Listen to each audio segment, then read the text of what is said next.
Hi friends, welcome to the channel. First time channel visit చేస్తున్నారా? అయితే subscribe చేసుకోండి. ఈ వీడియోలో వన్ పీస్ నుంచి రిలీజ్ అయిన 1113 అండ్ 1114 ఎపిసోడ్స్ గురించి చెప్పబోతున్నాను. 1113 ఎపిసోడ్లో అయితే పెద్దగా ఏం జరగలేదు, కానీ తర్వాత వచ్చిన ఎపిసోడ్ అయితే చాలా బాగుంది. ఇంకా అసలు ఆలస్యం చేయకుండా వీడియోని స్టార్ట్ చేద్దాం.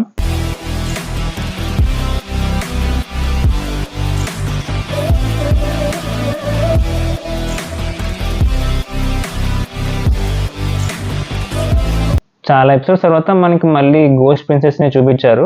గెక్కో మోరిని సేవ్ చేయాలి అనే కండిషన్ని పెట్టి కోబేని అయితే అక్కడ నుంచి తప్పిస్తుంది. కోబే అయితే అక్కడ బంధించబడి ఉన్న స్లేవ్స్ అందరినీ కూడా రిలీజ్ చేస్తాడు.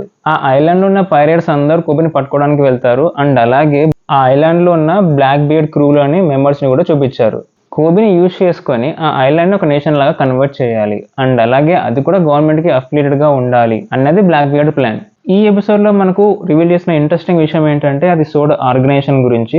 ఈ సోడ్ గ్రూప్ లో ఆల్రెడీ రిజైన్ చేసిన మరీన్ ఆఫీసర్స్ ఉంటారు. వాళ్ళకి ఫుల్ ఫ్రీడమ్ ఉంటుంది. ఆఖరికి యోంకోస్తోనైనా సరే ఫైట్ చేయొచ్చు. గవర్నమెంట్ ఆర్డర్స్ ని వాళ్ళు ఫాలో అవ్వాల్సిన అవసరం లేదు. అట్ ద సేమ్ టైం వాళ్ళ మీద మరీన్స్ కూడా అటాక్ చేయొచ్చు. కోబీ కూడా ఈ సోడ్ ఆర్గనైజేషన్ లోనే ఒక కెప్టెన్. కోబీని సేవ్ చేయడానికి గార్డ్తో సహా చాలా మంది మరీన్ ఆఫీసర్స్ వస్తారు. వాళ్ళందరినీ చూపిస్తూనే ఇంకా ఈ ఎపిసోడ్ అయిపోయింది.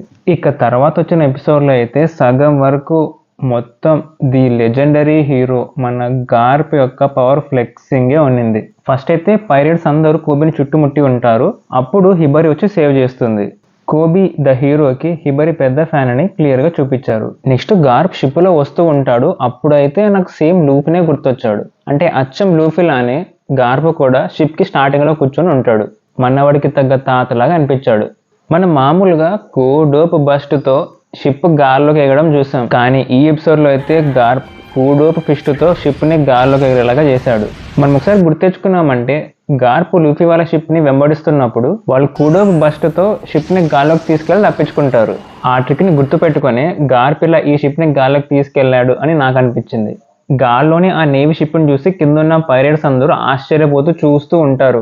అప్పుడు గార్ప్ నడుస్తూ ముందుకు వస్తున్నప్పుడు ఆ విజువల్స్ కానీ హాకీ కానీ అండ్ ఆ స్లో మోషన్ లో షార్ట్స్ కానీ ఎక్సలెంట్ గా ఉన్నాయి.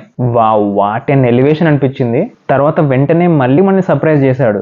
ఎవడ్రా నావిక్ ఫ్యూచర్ అయినా అండ్ అలాగే నా బిల్లవుడ్ స్టూడెంట్ ని బంధించింది అని గట్టిగా అరుస్తూ అక్కడి నుంచి జంప్ చేసి గెలాక్సీ ఇంపాక్ట్ అని ఒక్క పంచుతో ఆ టౌన్ మొత్తాన్ని ఆల్మోస్ట్ ఎరేజ్ చేసి పడేశాడు.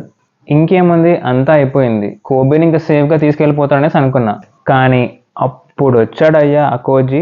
ఇంతసేపు ఎక్కడున్నాడో తెలియదు, కానీ వచ్చిన వెంటనే హిబరిని ఐస్ చేసి పడేస్తాడు.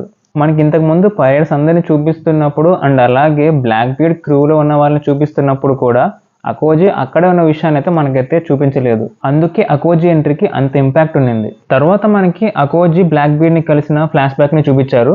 ఇంతకీ అకోజీ బ్లాక్ బీర్డ్ క్రూలోనే ఎందుకు కలిశాడు? వాళ్ళిద్దరి మధ్య ఏమైనా డీలింగ్ జరిగిందా అన్నదైతే ఇంకా ఎక్స్ప్లెయిన్ చేయలేదు. ఇంకో విషయం ఏంటంటే నాకు గుర్తున్నంత వరకు అకోజీ ఒకసారి లూఫీని గార్ప్ వాళ్ళ గ్రాండ్ సన్ అనేసి వదిలేస్తాడు. అలాంటిది ఇప్పుడు గార్ప్తోనే ఫైట్ చేయాల్సి వస్తుంది.